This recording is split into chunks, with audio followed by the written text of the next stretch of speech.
Statistics cannot be fooled.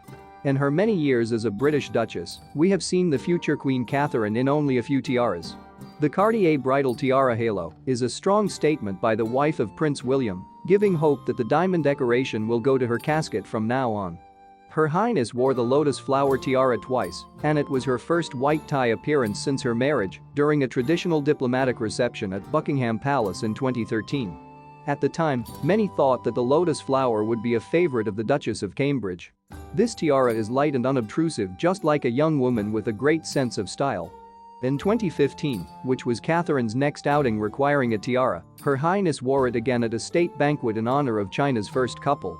But, as time has shown, neither the galo nor the lotus flower ever settled in Princess Catherine's casket for long. Another jewel, the Queen Mary's tiara, popularly called Lover's Knot tiara, was sure to take their place. The Duchess of Cambridge first wore it to a diplomatic reception on December 8, 2015, and has not changed it for anything else in the years since. Come to think of it, several years later, Catherine attended other similar events and still favored the same tiara. We can assume that this tiara is a favorite ornament of William's wife. It should be noted that the Lover's Knot tiara was also worn at one time by Queen Elizabeth II and Princess Diana. The future Queen of Great Britain wears a piece of jewelry with both a touching and majestic history.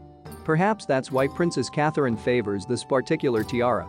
Princess Catherine rejected the accessory during a recent outing because it was, according to an expert, not appropriate for the future queen.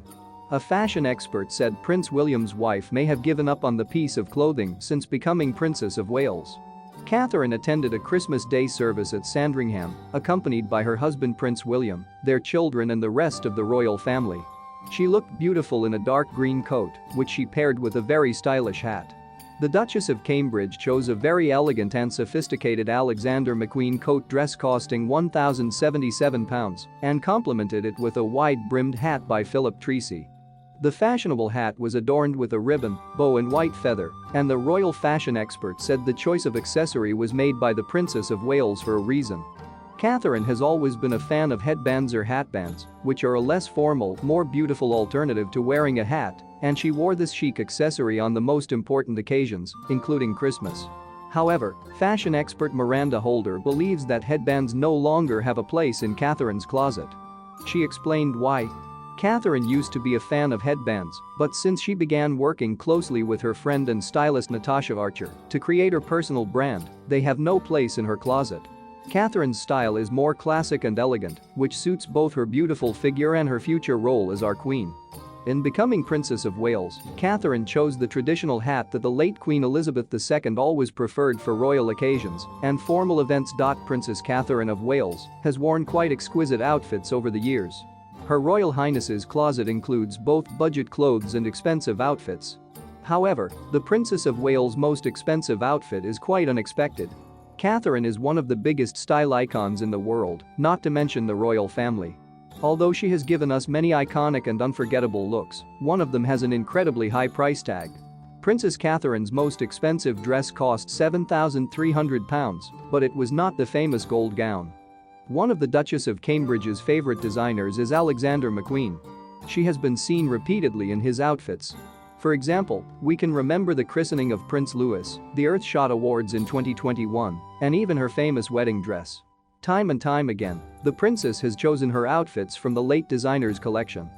The princess's most expensive dress, not including her wedding dress, cost £7,300, and she wore it only twice in public. It was designed by Alexander McQueen, and Catherine reworked it several times. The princess first wore the stunning black and green floral dress to the 2017 BAFTA Awards. She completed the look with an elegant hairstyle and wore an Alexander McQueen clutch. Known for reworking her outfits, she was again pictured in this dress at the 2019 Portrait Gala. The dress cost a mind-boggling £7,304. It was one of the looks that cemented the princess's reputation as one of the most stylishly dressed members of the royal family. This dress, while beautiful at first glance, does not look like it would cost more than £7,000. One of the Princess of Wales' most memorable and popular gowns was the gold Jenny Packham gown she wore to the September 2021 premiere of the James Bond film, Not a Time to Die. According to Google Trends, searches for gold sequin dress increased 809% in the week after the princess stepped out in the shimmering number. However, it was nowhere near as expensive as Catherine's black and green gown by Alexander McQueen.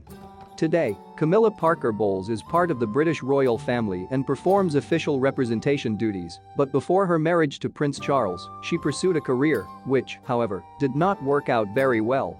Queen consort Camilla had an excellent education. She studied at the British Dumbrells School, later attended classes at Queen's Gate, and then studied at the British Institute in Paris.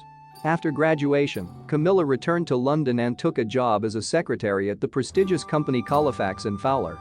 The duties of the future wife of the Prince of Wales was to help the designers, as well as running personal errands for her boss Tom Parr, and, according to former colleagues of the Duchess, she did her job well.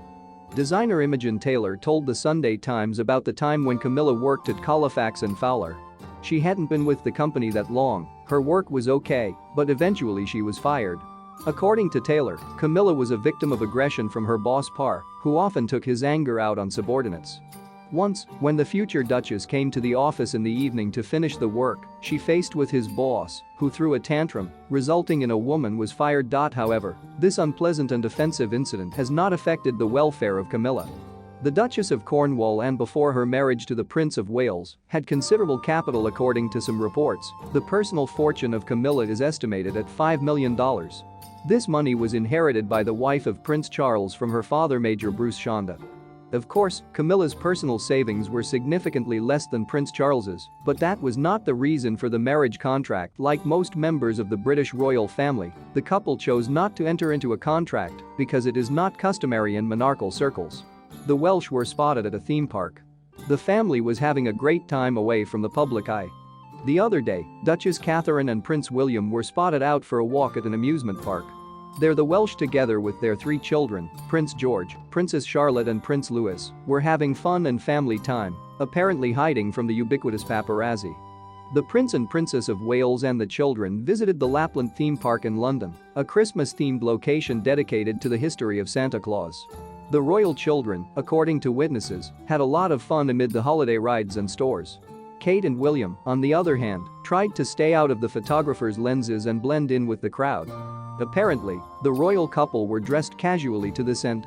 Catherine in a turtleneck and a hat with a pom-pom, William in jeans, a cap and a khaki jacket. Earlier, the Welsh family had appeared at the annual Christmas Day service in Sandringham. And there all the attention was drawn to himself by the young Prince Louis, for whom this was his debut appearance at this traditional BCS event. In particular, the video captured the moment as Louis, who received flowers from the fans, runs off at full speed to his sister Princess Charlotte to give her the bouquet.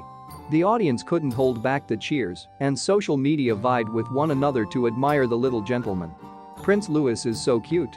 I love them to bits, especially the kids are amazing. Prince Louis, I love Louis. He's always cheeky, that Louis, but I love him. Prince Louis runs back to daddy and his brother and sister, giving the guards a heart attack. Commented fans on the Welsh's exit.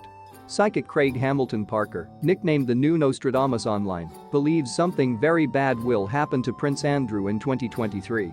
Recently, in a state of deep meditation and in contact with my spiritual guides, I saw Prince Andrew, and something terrible happened to him, Craig told metro.co.uk. I think Andrew is going to have a nervous breakdown because the death of his mother Elizabeth II hit him hard. He may do something like overdose medication, but I haven't seen him die. I also see King Charles rebelling against him. The psychic also has concerns about Charles's own mental health. According to Hamilton Parker, by the end of the year the monarch can be overtaken by depression. However, the medium believes that the king will successfully carry out its plans to modernize the British monarchy. I see him as a reforming king, Craig stressed.